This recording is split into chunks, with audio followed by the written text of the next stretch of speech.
ॐ विश्वं दर्पणदृश्यमाननगरी तुल्यन्निजान्तर्गतं पश्यन्नात्मनि मायया बहिरिवोद्भूतं यथा निद्रया यः साक्षात् कुरुते प्रबोधसमये स्वात्मानमेवाद्वयं तस्मै श्रीगुरुमूर्तये नमः इदं श्रीदक्षिणामूर्तये बीजस्यान्तरिवाङ्कुरो जगदिदं प्राङ्निर्विकल्पं पुनः मायाकल्पितदेशकालकलना वैचित्र्यचित्रीकृतं मायावीव विजृम्भयत्यभिमः योगी वयस्वेच्छया तस्मै श्रीगुरुमूर्तये नमः इदं श्रीदक्षिणामूर्तये तस्मै श्रीगुरुमूर्तये नमः इदं श्रीदक्षिणामूर्तये। ॐ सहना भवतु सहनौ भुनक्तु सह वीर्यं करवावहै तेजस्विनावधीतमस्तु मा विद्विषावहै। ॐ शान्तिः शान्तिः शान्तिः। सदाशिवसमारम्भां शङ्कराचार्यमध्यमाम् अस्मदाचार्यपर्यन्तां वन्दे गुरुपरम्पराम्। ॐ Verse 16. वपुस्तुषादिभिः कोशैः युक्तं युक्त्यावघाततः आत्मानमन्तरं शुद्धं विविच्यात्तण्डुलं यथा. So in the first 5 verses, Shankaracharya ji showed this that Jnanam is the only means for gaining liberation. Jnanam is the only means for freedom from suffering in human life. That's what he wants to convey. And well, he justified that statement by pointing at ignorance and adhyasa are the cause of human suffering, and in verse number 6 to 14. So those things have been discussed. And then from verse number 16 to 31, well, he is talking about now Jnanam. And Jnanam is basically consists of 3 things: Shravanam, Mananam and Nididhyasanam. Shravanam means a study of the scriptures with the help of teacher. Well, it gives a knowledge, and Mananam gives a conviction. These 2 things are there. And Nididhyasanam, of course, is, let's say, the digestion of the knowledge, assimilation of knowledge, internalization of knowledge, as we say like that. So, well, then that knowledge helps me in my day-to-day activity also, which will make me ultimately free from all the reactions, etc. These reactions are nothing but they are the habits, and those habits take time to go. And therefore, even though one understands, one have a clarity, but yet the reactions, etc. continue for some time. All this anger, jealousy, everything. Even if you will not be so alert, and it just happens. Because you just compare with somebody, and you definitely have either a jealousy or something. Some kind of negative emotion also can arise. So Nididhyasanam helps a person to make free from those negative emotions, as well as a habit of taking the body as a self. That also will go in course of time. Even after gaining knowledge, one has to pass through this, Nididhyasanam, basically. One has to do that avrutti all the time. Avrutti means, repeating what you have heard. Repeating in your mind, well, what is, I am not this body, etc. So, this is how these 3 things are included in knowledge. And now in this verse 16 to 31, of course, Shankaracharya ji will talk about Shravanam and Mananam. From verse 32 onwards, he will talk about Nididhyasanam. And here in these verses now, we'll have to see this study consists of basically analysis of nature of an individual An individual which is presented in the Shastra as a mixture of Atma and Anatma. One is Chetana, other is Jadam. That's how they technically call as a Chit Jad Granthi. One is Jadam, and that Jadam is the first thing is it is Drishyam. It's always an object of knowledge. Anything Jadam is an object of knowledge. Object of knowledge through means of knowledge. And that means of knowledge need not be the senses you have. Like subtle body, we call inert. But subtle body is not available for the senses. Senses basically, subtle body includes senses. But senses cannot be seen by the senses. Could you follow? Every indriya is atindriya. Eyes cannot be seen by eyes. And therefore, ear cannot be heard by the ear. That's how it is. And therefore, basically, subtle body is not available for perception, but you can infer, definitely. And well, they call it as a sakshi pratyaksha, etc. For the person who has a subtle body, well, he can directly experience. That is but ultimately, some means of knowledge is involved. And thereby, it becomes a drashya. And of course, we can understand even a causal body. Of course, causal body is unmanifest, but we could infer definitely because ignorance is there. Self-ignorance is there because Shastra tells directly that you are Brahman right now. You are free. You are limitless. You have never born, and you are not going to born even if you won't come to me. Well, that is how you are not. But I think that I am born, etc. Oh, then therefore there is a self-ignorance. So we can definitely infer that cause is ultimately also there. So all the three bodies basically are objects of knowledge. And so either one or other means of knowledge. Whereas, so that is Jadam. But then body is conscious, body is sentient, body is able to respond, body is able to experience. And physical body also is able to experience, subtle body is there, and because of that we are able to experience. We are able to experience sound and taste and smell and everything. And therefore, basically, we can understand that, say, body is inert and yet it appears sentient, but there is another entity called consciousness. And as though consciousness and this inert entity as though are mixed together, as though cannot be mixed. I have talked to you. So and so otherwise, if life will be impossible if consciousness is not there at all. And therefore, so it is a mixture of Atma and Anatma, Chit and Jad. Jad Granthi we call it as. And now, so we have to do this discrimination between the two, that because I am the consciousness, how will I know I am a consciousness, etc. And there we have stopped in the morning. So and I have given you, if you remember, the example of a fan and electricity. It is not very apt example, but it is through that we are able to understand what we want to understand. So basically, consciousness and consciousness is and electricity are equated as though. And fan and these bodies are equated. So when you see a moving fan, you don't recognize that there are two entities. Definitely electricity is there, but electricity is never available for perception, and therefore so it's an invisible principle, whereas fan is a visible principle, and both are combined together. But because electricity is invisible, you feel that there is only one entity, but actually there are two entities. And so while discussing about the nature of consciousness, we will keep this example side by side video, that also we'll discuss. First thing is, like electricity is not a part of the fan. Electricity is not a part of the fan. When you buy a fan, electricity won't come together. Different parts come together, but electricity won't come along with that. So electricity is not part of the fan. Electricity is not product of the fan. Just because you have brought the fan, it will start generating electricity, it won't happen.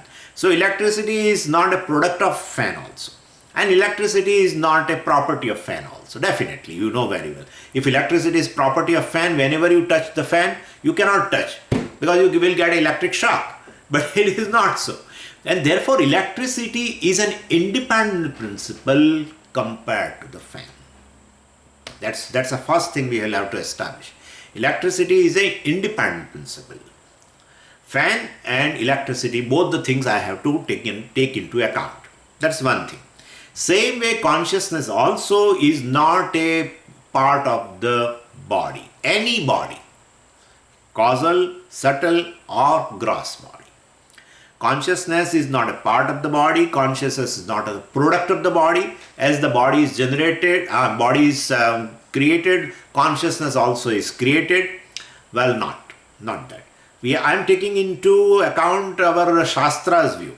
Science may say anything, that will not keep it, will not dwell upon that right now. And consciousness is not a property of also body, even though they say brain also, etc., is a property of the brain, etc., but we don't say that way. So that is the first thing, right? Now second thing. Well, electricity is an independent entity. Naturally, with this we can deduce electricity is an independent entity which enlivens the fan, which makes him active, and which pervades the fan also, definitely pervades the fan. So in the motor, etc., so it pervades.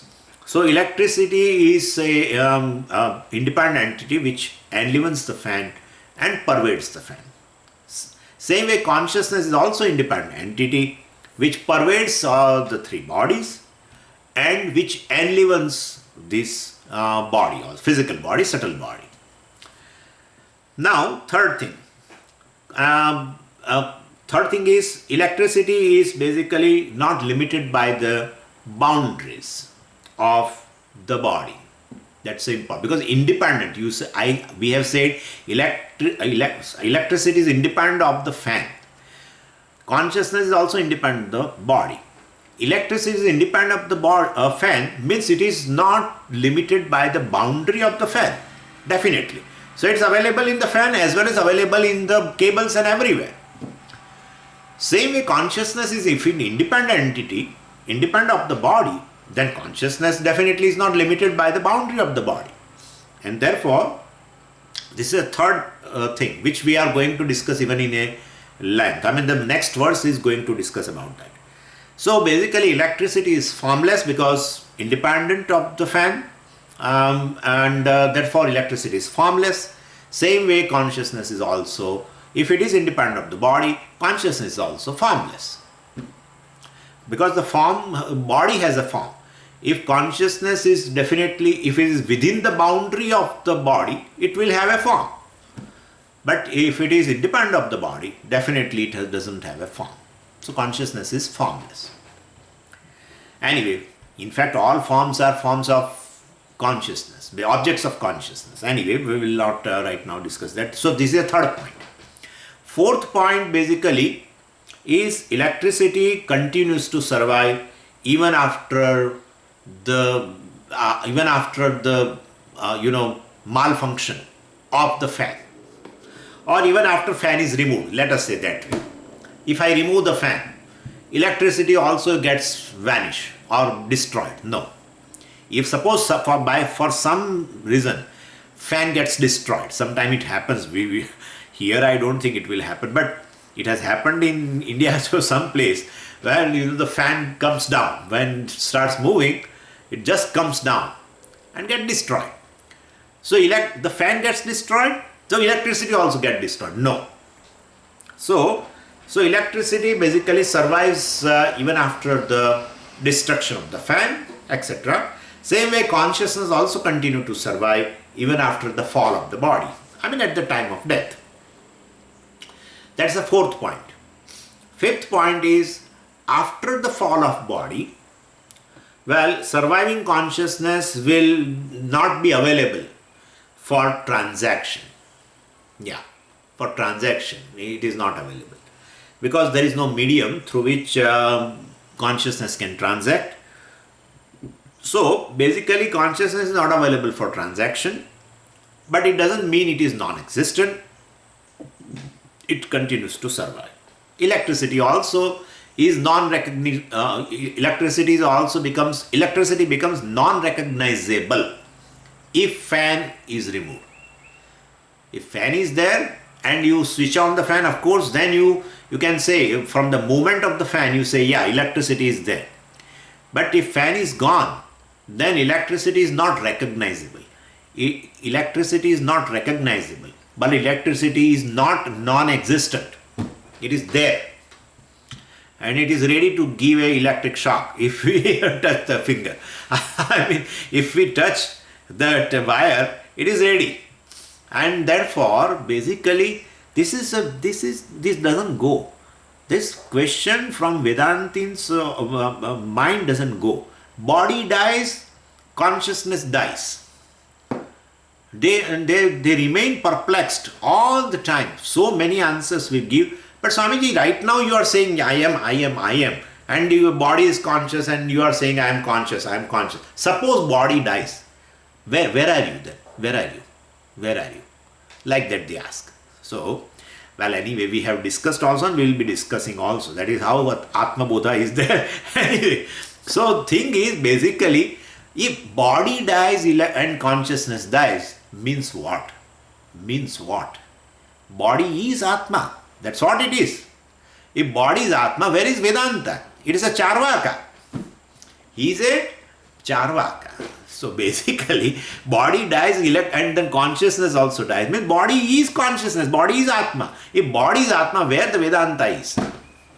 Yeah. Therefore, it is not like that. And there are several logical things we can say, and we are saying it also, and we will say also in future.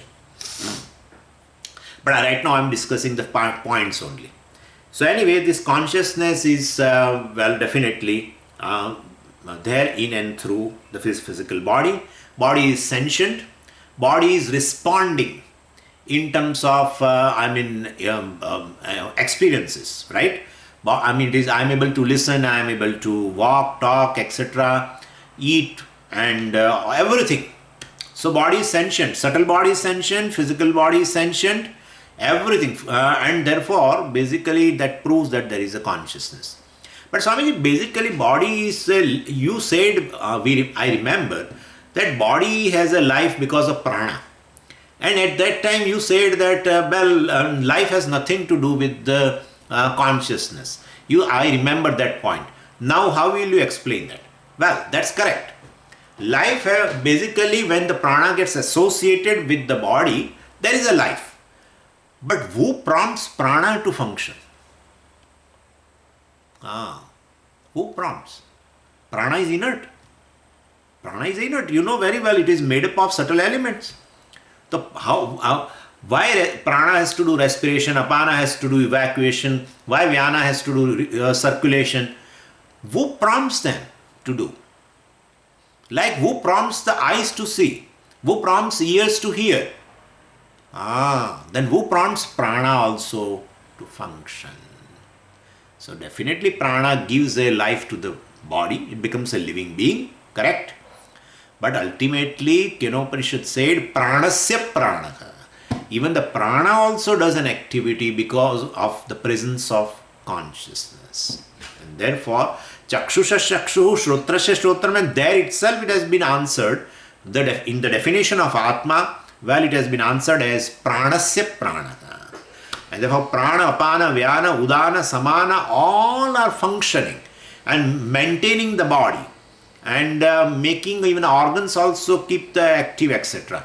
But that prana also work on the behalf of consciousness. The consciousness is present there. And so that is, in that sense I am saying, well, both the bodies are sentient. Of course, first the subtle body is sentient, and then through subtle body is pervading entire gross body, and therefore gross body also is sentient. Well, ultimately is because of the consciousness which has manifested in this body. So consciousness there in where it has manifested. So in the buddhi, etc. It is going to come in next verse. And then through the buddhi it has spread out, because buddhi means a subtle body, and therefore it manifests in the buddhi, and this, entire subtle body also becomes sentient or conscious, and then again it goes further and makes the physical body also sentient. So consciousness means I. I is present in every cell. Every cell you are saying as I. You are not saying here anything as a this cell and this body. You are saying I. You are saying entire gross body is I. Entire subtle body is I. And therefore I, the consciousness, is present in entire gross body, entire subtle body. So it is, it is present in and through physical body and subtle body. And so we have to do this viveka, that body, etc. Well, they are jadam and I am the consciousness. With the help of this 5 points, you can very well understand, you can separate yourself, cognitively, discrimination between the body and Atma, between body and you. Body is an Atma. I am Atma or consciousness.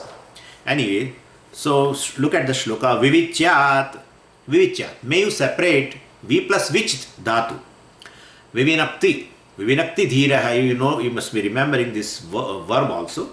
From that the word viveka also has come from this root only. Vivityat. May you separate, may you discriminate. What? Antaram shuddham atmanam. Antaram atmanam. Innermost self. What is innermost self? Innermost is what? I. Most near to me is what? I. Compared to mind, compared to physical body, well, they give this way, Compared to physical body, prana is near. Compared to prana, this mind is near. Compared to mind, this intellect is near. Compared to intellect, well, ultimately, even the ignorance is near, let's say. And compared to even ignorance, I is very near. Well, so ego is, I have told you, ego is the first manifestation ego is the first child born of Avidya Mata. So Avidya mother has given first child. That's not her name is, his name is ego. Very, very, that's how very dear, because first child, right? So it's so dear, very dear, very close to Atma. That's how you for making ego survive and for protecting ego, for making it keeping it from keeping away from the injury to this ego. You do lot. My God, people try to do a lot to save this ego, so much, and therefore ultimately ego is the final thing. And that is I. So I is, well, basically final thing. So anyway, antaram atmanam, that ego, well, of course, may you know it as a shuddha atma. That make it free. Ego is basically that chit jad granthi. Yeah. That is what ego, I have told you in the morning. Atma and Atma mixture is there. Ego is nothing but Atma plus Anatma. And because ego is, that is I thought. And which has become conscious because consciousness has manifested in the buddhi. And therefore, definitely it is reflected even in the thought also, I thought also. And therefore, I thought becomes conscious. And that is how ego looks conscious. But basically, it is Chidabhasa anyway. So, you separate, segregate or do discrimination. Shuddham Atmanam, you are basically just pure consciousness. You are not ego. Ego comes and goes. Ego also is Ayaram Gayam. Ego resolves. In deep sleep state, ego resolves. Really. Where is ego? Where is I thought? In deep sleep state. So ego is, if ego is my nature, ahankara is my nature, it will be there in all the three states. But it is not. And in fact, the ego which is present in the waking state is a waker, which is distinct from the dreamer. Dreamer eyes are definitely different. Dreamer I is born in a the dreamer body, right? Dreamer I thought is born where? In dream body and dream mind. And therefore, definitely, that dreamer also is different than the waker. And deep sleeper is also different from, definitely, both this. So, what I am saying is ultimately, this ego also is a variable factor. You are the Sakshi, witness. Basically, this is the thing. You are witness of all the ahankaras also. All the ahankara means all this Vaker, Vishwa, Taijasa, Prajna, etc. That is how they say Turiya. Then Turiya means Chaturiya actually. Vishwa, Taijasa, Prajna, and then, so three are there. Fourth is called Chaturiya. Chaturiya. Trutiya, Dvitiya, Trutiya, then Chaturiya. But they drop Cha because of Panini's rule. And so becomes Turiya. The fourth one. Five fourth one. There is no fourth Atma. Vishwa Taitasa Prajna, then there is no fourth. In fact, but it is distinct from these three. That's how we call fourth. Present as Vishwa, the Sakshi, the witness consciousness is present as a waker. It becomes a waker in the waking world, becomes a dreamer in the dream world, and ultimately remains in a rudimentary form in a deep sleep state. And definitely, but all the three are sustained. Waker, dreamer and deep sleeper are sustained by consciousness, right? So waker is also conscious entity, dreamer is a conscious entity, and deep sleeper also is a conscious entity. All these three conscious entity are because of the consciousness, witness consciousness, which is present in all the three states, which does not undergo any change, which is free from any modification, etc., etc. So may you know this, that is a Shuddha Atma, that is witness consciousness, which is ever pure. So, but then how will I know that? So they say, Vapustushadibihi koshaihi yuktam. This basically, this I is endowed with this pancha koshas, right? This ego does not remain as mere just thought. Ego then pervades mind. It arises as I thought, then pervades the mind. And whatever is in the mind, it says I. Mind has a kartrutvam, it says I am karta. Mind has a bhoktrutvam, it says I am bhokta. Then it pervades mind, it comes to senses. Then he says I am seer. Well, basically, job is done by the eyes to see, but no. He says I am seer. So, ego pervades entire subtle body, arises in the mind as I thought, and then pervades mind and senses and prana, and therefore says I am hungry, I am thirsty. That's how he says. Entire subtle body. And there also he is still not satisfied. Then it pervades even gross body. Habba. And therefore you call this gross body also as I. This is ego. So now you cannot, now it wants to pervade further, but it cannot. But what then, what ego does? Then, it knows that I cannot be pervaded more than that. Then it will change from I to me. Yeah. My. So my car, my house, my family, my this, my books is also ego. Extension of ego. That's an extension of ego. This is all extension. But Swamiji, this mamakara, this value says my, etc. But how can you say it's ego, extension of ego? Because it hurts you. Yeah. If anything happens to my child, I get hurt. Yeah. Like suppose if you do anything to my body, I feel I am hurt. Same way to my child also, if you do something, I am hurt. So ultimately that ego is there. I sense is there in the child. I don't have I sense in the neighbor's child. So there they beat, their parents are beating that child. Well, then still you don't feel anything. But here, if something happens to your child, immediately you are hurt. Something happens to your car, your house, even your books also. Some people are so conscious about their books. Even if somebody says, well, will you borrow? Can I borrow this book from you? But we give them. Initially we don't want to give, but then we give, and we give so many instructions. We gave 1 page of instructions. Don't bend like this, and don't do this, and don't put any kind of a sign in this, and so many things. Even if you give your car, that same thing. That shows as your body is hurt, then you feel hurt. Same way your house, your car is hurt met with some accident, then you are also hurt. Your child undergoes something, you feel hurt. Child has a fever, you feel that you have a fever. That's how people recognize. Why are you not in mood today? Well, I am not feeling all right. Well, something happened to you. You are not well. You do have a fever. No, my child has a fever. So, if child has a fever, I feel feverish. So this is how it is. So extension of ego. Please understand that. But Swamiji, why ego has to do like this? Hey, because ego is a false entity. The reality under that ego is that limitless consciousness. And therefore, basically, limitless consciousness itself manifests into a form of ego because of ignorance. And therefore, ego now wants to become limitless, because that's real nature of ego is that. But under ignorance, you take yourself to be a limited entity, and therefore you cannot settle. And therefore, everyone is in a process of, every human being, by varieties of the activities in the life, just wants to make ego bigger.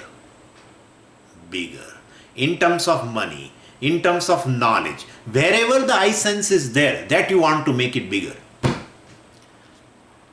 You want to make it bigger and bigger. And it doesn't satisfy. It doesn't satisfy you, because ultimately you want to become limitless. That's your nature. Ego is limitless. But under the spell of ignorance, takes oneself as just a small entity pervading these bodies, and then wants to become bigger. And you cannot become bigger. How much bigger you can become? How much bigger? In terms of knowledge, you may acquire here and there throughout the life. Still what? Limited. Power, limited. Name, fame, limited. Wealth, limited. That's how no one is satisfied. One has an empire, so many industries and everything. Still he has an eye on another empire, somebody's empire. He wants to acquire that also now.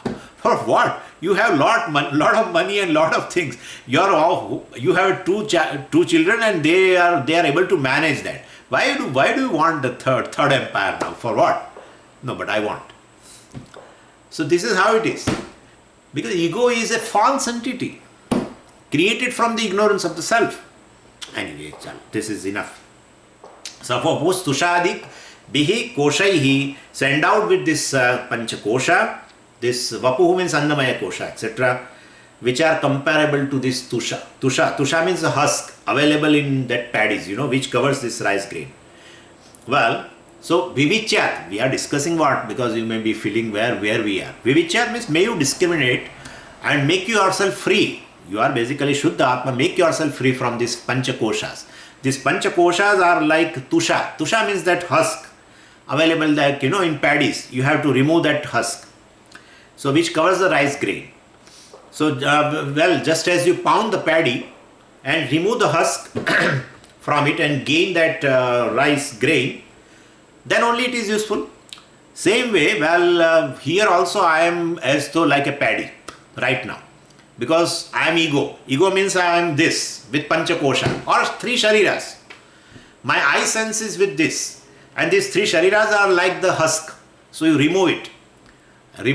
Who will do that? Guru will do. What? Pounding. Guru will do the pounding. And Guru takes that individual, the sadhaka, that Shishya has come, Guru takes him and pounds him. With what? With Mahavakya. With Mahavakya is that hammer, whatever, I don't know. So with that he pounds.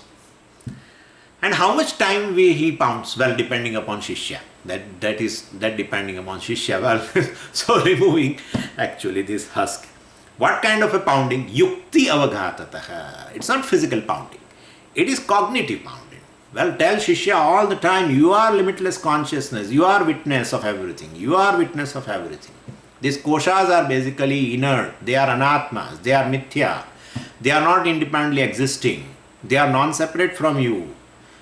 And all the time Mahavakyas. And this is pounding. Every class is a pounding by a teacher. Every class is a pounding by a teacher. Yukti. See, yukti avaghatata. So discriminative analysis. Well, discriminative pounding, cognitive pounding. Yatha tandulam. Example. Yatha tandulam. Tandulam is a paddy. Just as the paddy, is made free from the husk by the pounding, etc. Avaghatam means pounding. And same way here also, this paddy, this jiva, the ego, ultimately is made free from these panchakoshas or three shariras, and through the discriminative inquiry. And that this is anatma, this is not you, this is mithya. You cannot claim what is mithya. Well, you cannot claim. What, you will not have any advantage by claiming Mithya. No advantage. Yeah, that's the thing. Anyway, we'll see that. Let's go to verse 17. Sada sarvagatorpyatma na sarvatravabhasate buddhavevavabhasate svacheshu pratibimbavat. So in this shloka, we have discussed that 5 points. From that, in this shloka, the third point is elaborated, further highlighted. What was the third point? Consciousness is not limited by the boundaries of the body. That's what was the thing. That has been now further highlighted, further elaborated in this verse number 17. Consciousness is not limited by the boundary of the body. Body has a boundary, not consciousness. That's the thing. Same way, like we saw in the example, electricity is there in the fan, and electricity is there beyond the fan also. Yeah, it is there in the cables and other places. So electricity is not limited by the boundary of the fan. But only thing is, there is a difference now. Electricity in the fan and beyond the fan. There is a difference, little difference. Electricity in the fan is recognizable. Electricity in the cables, etc., not recognizable. Not recognizable. That is how in cable somewhere, sometimes it's a live cable and suppose there is a leak because of some reason, because of some crack in the cable or something, and then it is leaking, but you don't know, and that's how person gets electric shock. That shows the electricity in the cable is not recognizable. Electricity in the fan, recognizable, because the fan is moving. So, electricity also has a recognizable, please understand this, electricity has a recognizable, unrecognizable form. We can say that way. Even though electricity is all-pervading, but all-pervading means in other than fan also, it is present in so many things. And but in other things, especially the cables, etc., it is unrecognizable. And in fan, in bulb, in microwave, etc., or in a refrigerator, it is recognizable. So, recognizable and unrecognizable forms are there. So, same way, even this consciousness also, in the body, it is recognizable, definitely. You are right now, able to transact with me, because you consider me as a conscious being right now. Or if I am dead, you will not be able to transact. Therefore, you know that I am a conscious being, and so consciousness is as though recognizable for you. And that because of otherwise also for the person, let's not talk about even other, even for me also, I can definitely, for me, consciousness is recognizable. And for that, how will you say it is recognizable? All physiological functions takes place, psychological functions are happening. I am able to desire, I am having a doubt, I am deciding something, concluding, and I am recognizing something. I am able to see, I am able to hear, I am able to talk, I am able to touch, I am able to taste, and and other things, hunger, thirst, all these things are going on, and I am able to gain knowledge, I am able to do activity. All this indicates what? That consciousness is present. And therefore, here in this body, consciousness is recognizable. And outside, very difficult. If I say, this also is pervaded by consciousness, Swamiji, I don't agree with you. You will say, I don't agree with you. Just as like a cable is there, and if I say electricity is there, you say, Swamiji, I am not agreeing with you. Whether it is there or not, I don't know. You say, so I believe, but electricity is present in this cable, or that is, it is not recognizable by me. But electricity in the fan, moving fan, or the refrigerator which is right now working, I can say, yeah, it is recognizable. Same way consciousness also in this body, recognizable. Outside, I say space is pervaded by consciousness. You say, Swamiji, I don't know. You say, so I believe. But, or Shastra says, so I believe. But it is unrecognizable. Right? So anyway, and this consciousness, so as though we are dividing into now two. Recognizable, unrecognizable. So, we'll tell it as a manifest, unmanifest kind of a thing. Manifest, because of the medium. Medium, what is the medium? Subtle body is a medium, you know very well. So, and that manifest form of consciousness is called Chidabhasa or Chit Pratibimba, reflected consciousness, as we use this word.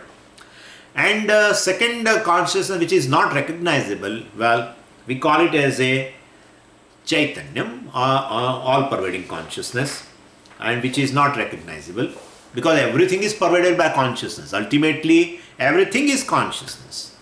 Then, well, you say, Swamiji, but everything looks inert, and therefore, well, how will I know that everything is consciousness ultimately? So that is the thing. Space is consciousness, and then fire is consciousness, and everything is consciousness. But, well, you say, because consciousness is limitless. Limitless means it pervades everything. If pervades everything means definitely, well, then you should see consciousness or hear consciousness or something. Well, you say, Swamiji, I am not able to. But here in this body, yeah, it is recognizable. So consciousness which is manifest in this body, we call it as a Chidabhasa. Consciousness which is not manifest. So because the medium is not there, well, we say, yeah, well, it is Chaitanyam as such, or all-pervading consciousness. Like now we'll have to see this through example. Like sunlight, you know, sunlight gets reflected on the moon. Let's say on a full moon day. So you see a bright moon. This example will make you understand this very beautifully. So sunlights get reflected on a moon on a full moon day.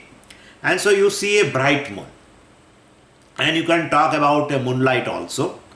And moonlight is called Chandrika. And so, well, then what is moonlight if I ask you? Well, he says moonlight means light of the moon. That's not correct. Moon has no light. On inquiry, we know that there is nothing called moonlight. And therefore, moonlight is nothing but the reflected sunlight. The sun gets reflected on the moon, and and sunlight sunlight falls on the moon and get reflected. That is the moonlight. There is no moonlight. Light of the moon. Moon has its own light, basically. Anyway, so Chandrika or the moonlight is nothing but Pratibimbita Surya Prakasha. That much we should understand first. Now, other than that moon, there is a space outside. What about other parts of the Akasha, whether the sunlight is there or not? Sunlight is there or not? Sunlight should be there. Otherwise, if the sunlight can fall on the moon itself, then the other part of the, Akasha, other than the moon, there is Avakasha. Akasha is there, space is there. There also it is falling. And therefore, sunlight is there. But basically that sunlight, in absence of the medium, is not reflected, and therefore we are not able to detect its presence. If sunlight can fall on the moon, then the space is there on both the sides. There sunlight also should be there. Why only sun selects only moon? It's not like that. Sunlight is all pervading. But it falls on the moon, get reflected. And well, that's how you are able to detect the presence of the sunlight through the reflection on the moon. Moon as though becomes a medium to reflect the sunlight, and thereby you can say, well, sunlight is there. That's what it is. So, in the space, that's all-pervading sunlight is there. On the moon also sunlight is there, but on the moon it is called reflected sunlight, manifest sunlight, and other parts of the Akasha, other than the moon, well, we say it is unmanifest. That's how it is. So this is where we have to understand. So other parts of Akasha it should be there. Otherwise, we will not be able to see the moonlight itself, right? So sunlight has reached to the moon, then other part of Akasha also it has reached, but it is not available because it is not, there is no reflecting medium, and so we are not able to detect its presence. And as the moon is moving, that also we should keep in mind. As the moon is moving, we feel the moonlight also is moving, right? And and in other part of so moonlight moves from one point in the space to other point. Well, we say the sunlight, the moonlight also moves when the moon moves. Therefore, we say, well, this reflected sunlight also moves. So sunlight is moving from one point to other point. And where it was earlier, where at that point now it has become dark. Like moon moves, right, from one position to the other. So then the earlier point was as though the sunlight, even though it is there, it has become unmanifest. And where this moon has moved to the new position, well, you feel the sunlight is there. And in other parts, it is not there. But actually, it is just a reflection. So anyway, this much is enough. Same way, consciousness also is Bimba Chaitanyam. It is all pervading. But there is a medium, mind, subtle body is like a moon where the consciousness is reflected, manifested.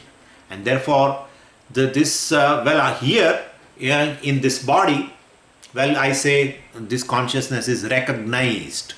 And in other parts, well, even though consciousness is all pervading, and therefore consciousness is there. In fact, everything is in consciousness. Everything is in consciousness. Everything is consciousness ultimately, but not able to recognize because the medium is not there. Wherever the subtle body is there the consciousness manifests. We call it as a Pratibimbit Chaitanyam. We call Chidabhasa, we call Pratibimbit Chaitanyam, and in other parts it is, even though Chaitanyam is there, everything is ultimately Chaitanyam, but not manifest, and therefore we are not able to recognize it.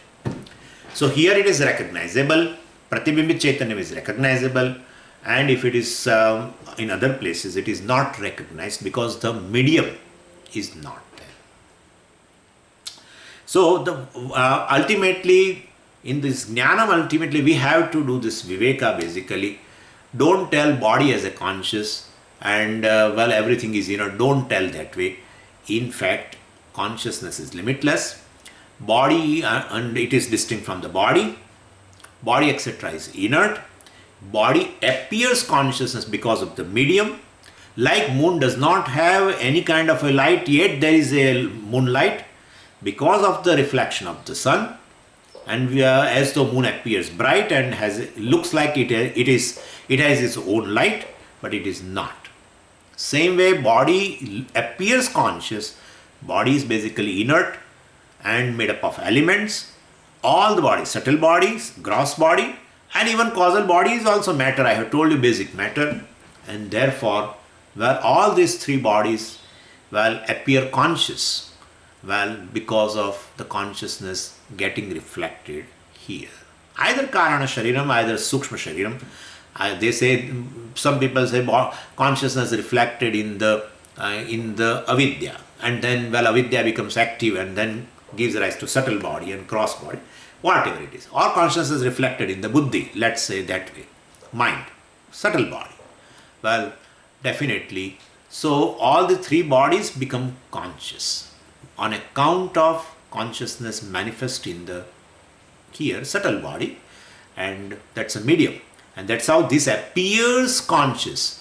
Not body is conscious entity, body appears conscious. Even though it is inert, it appears conscious on account of manifestation of consciousness. Like moon is basically has no light of its own, but moon appears very bright and spreading the light etc. on account of the sun, because sunlight is manifested there, and that is how it appears like this. Same way. So this is first in the Jnanam. This is the first thing that is called Chit Jada Viveka. So even though it appears as a one entity, but you segregate cognitively that body etc. is inert, and consciousness is independent of that. And so the third point, basically, consciousness is not limited by the boundary of body. We can understand very well, because here it has manifested like sunlight is all pervading. So sunlight is not limited to that moon. Sunlight is there even in the space, but moon becomes a reflecting medium, and so it reflects. So we feel that sunlight is just falling on the moon. It's not. It is all pervading. Same way, consciousness is also all pervading. Only it manifests in this body, and therefore consciousness is not limited by this body. It is independent entity. It just manifests due to the medium called subtle body, etc. So this is how you should do a viveka. You are consciousness. I am consciousness independent of the body. I manifest in the body and make this bodies sentient. This is the first stage of Atma Jnana. Chit Jada Viveka. Consciousness, body, Viveka. Discrimination between body and consciousness. So that loosens. What it will lose? Basically, you are telling you have placed I in the body. Well, now you will make yourself free from it. That will loosen. That I sense in the body will start getting loosed. Getting loosened because of that. That is what the Upanishad meaning is. Right? That is what the meaning of the Upanishad. Upanishad means what? Ultimately we say that Sad. Sad does a Visharanam. Visharanam is loosening. Loosening what? Loosening this Granthi. Loosening this misconception that I am the body, I am the mind, I am angry, I am this, I am human being, all this. These concepts are there. Well, basically one becomes slowly free from that. And ultimately, initially those concepts become misconceptions, loosen first, and then they will go away. That I sense in the body, etc. will go away. So this is the first stage. What is the second stage? Second stage is to recognize that body, etc. are mithya. Once you know that you are independent of the body, but yet body is real and you are also real, that is not going to be helpful. So you should know, one is real, other is mithya. What is mithya? This body, etc. are mithya. They have existence on behalf of me. They are conscious on behalf of me. They are not independently conscious. They are not independently existing. I am the one who is self-existent, self-revealing, self-conscious. And therefore, this anatma is mithya. What has a dependent existence is mithya. What is independently existing is satyam. And therefore, anatma is mithya, bodies are mithya. I am satyam, I the consciousness is the reality. I am existing independently. Even though bodies are not there, in varieties of the experiences, whether physical body comes and goes away, they are all medium of transaction. They come and go away. When waking world is there, the physical body, I associate with the physical body and becomes a waker and experience this physical world. And then, when I enter into dream world, I give up this body. So these are like instruments. You give up the instruments, when the work is over. And you have some another kind of work, you take the other instrument. Same way. And therefore, while doing this, ultimately you understand that these are the medium of transaction which are non-separate from me, and I am independent of these bodies. I am consciousness which is independent of the body. I am not limited by the boundaries of the body. I am present everywhere. Not that I only manifest here in this body. It does not mean that I am circumscribed or I am limited by the body. I am all pervading consciousness like sunlight, which is all pervading. Only it manifests in that moon. Moon becomes a medium. It manifests there. But unmanifest also, sunlight is there. Sunlight pervades entire space. So like that. Anyway, now the third stage of these two, this Satya Atma and Mithya Anatma, what should I claim as myself? Definitely, you should claim that you are consciousness. You cannot claim I am body.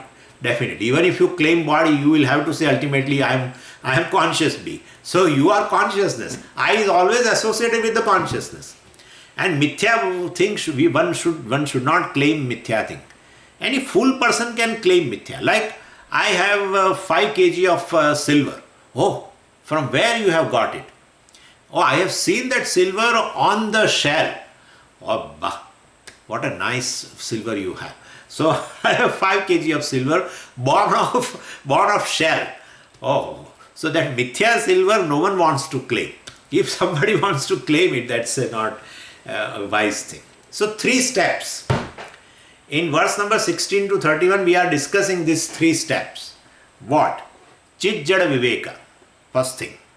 Well, basically bodies etc. are inert and I am conscious entity, independent entity. Second step is consciousness is the reality and bodies etc. are mithya. And third step is, well, I am the consciousness who is the reality and bodies etc. are mithya. So I should claim. Again and again you have to put a claim. Swamiji, we should not claim anything. You may not claim any other thing, that will be all right, no problem.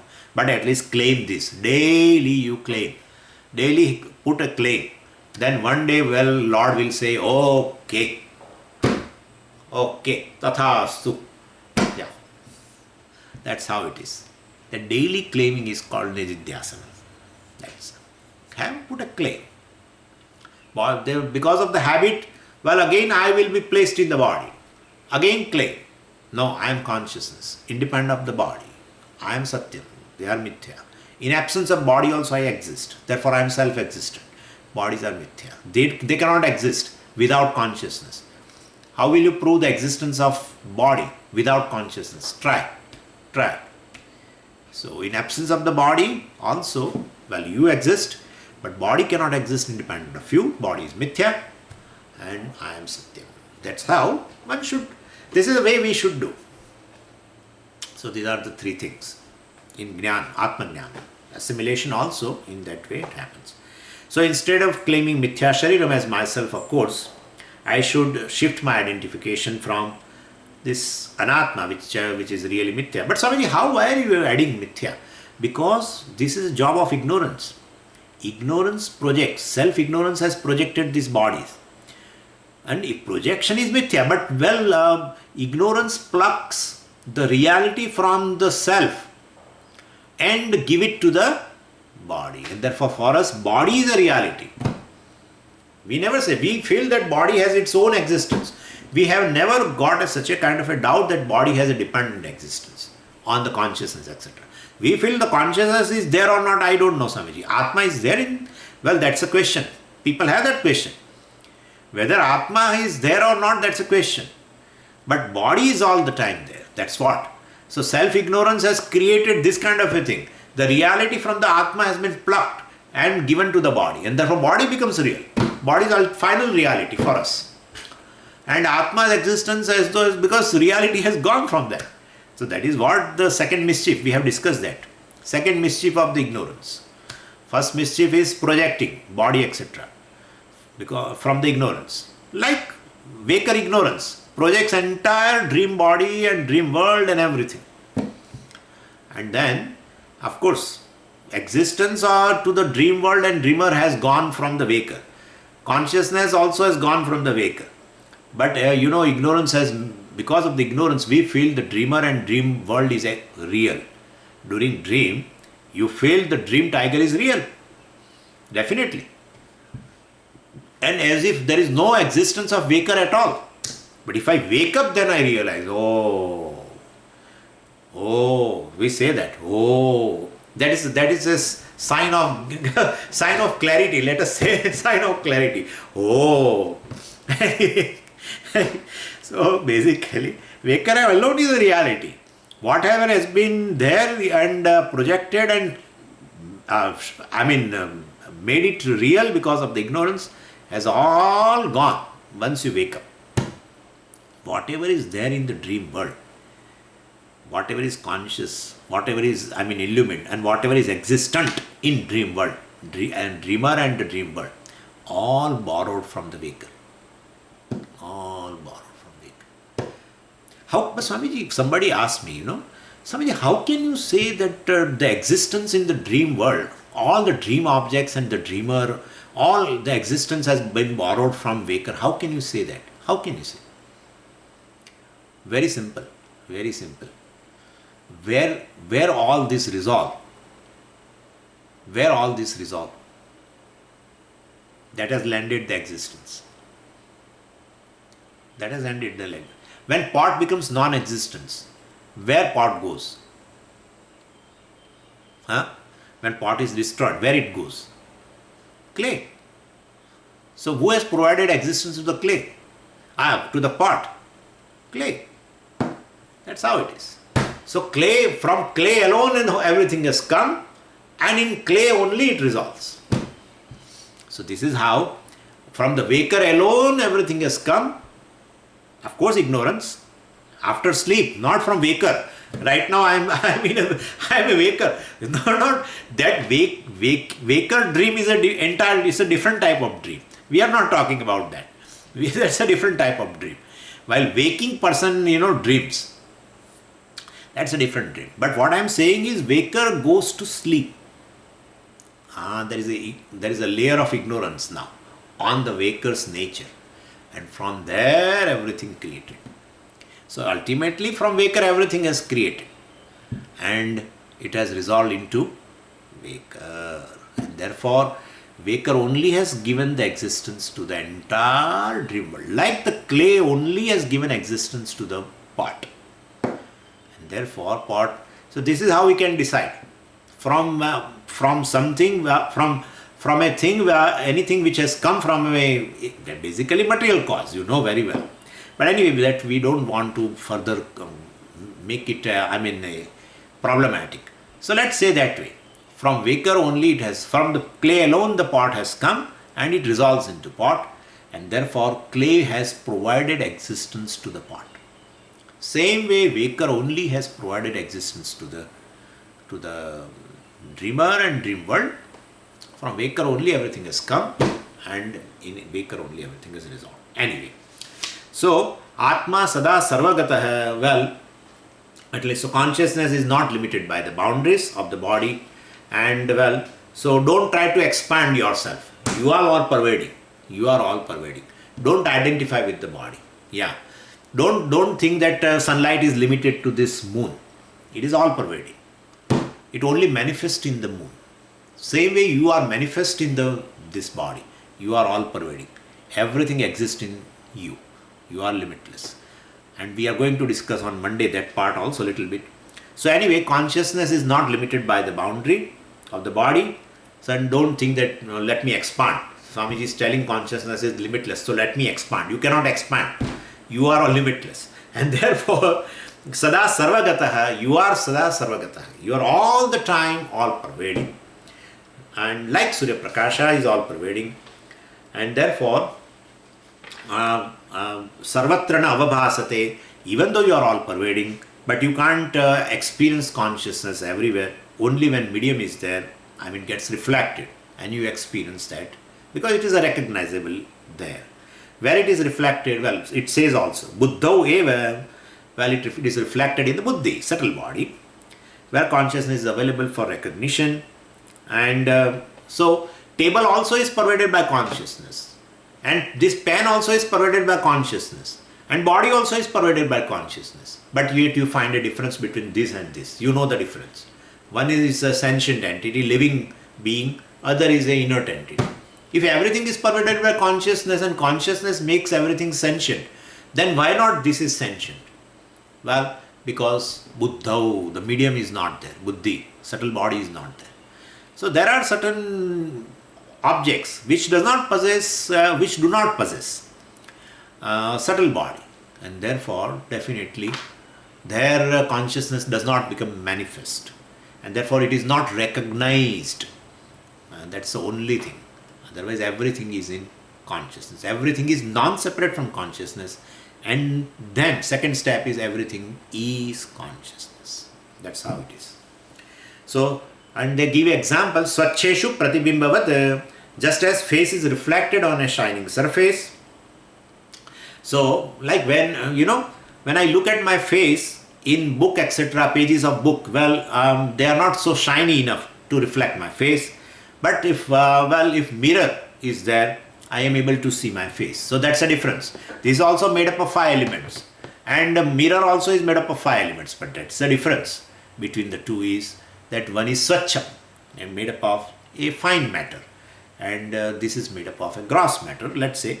So fine matter means a different type of matter. Same way mind, etc. also is made up of fine matter, made up of, you know very well, it is made up of sattva aspect of all the 5 elements. And therefore it is Swacham.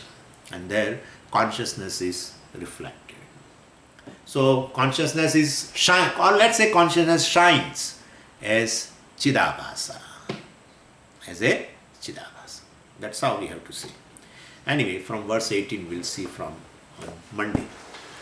Om Purnamadah Purnamidam Purnat Purnamudachyate Purnasya Purnamadaya Purnamevavashishyate.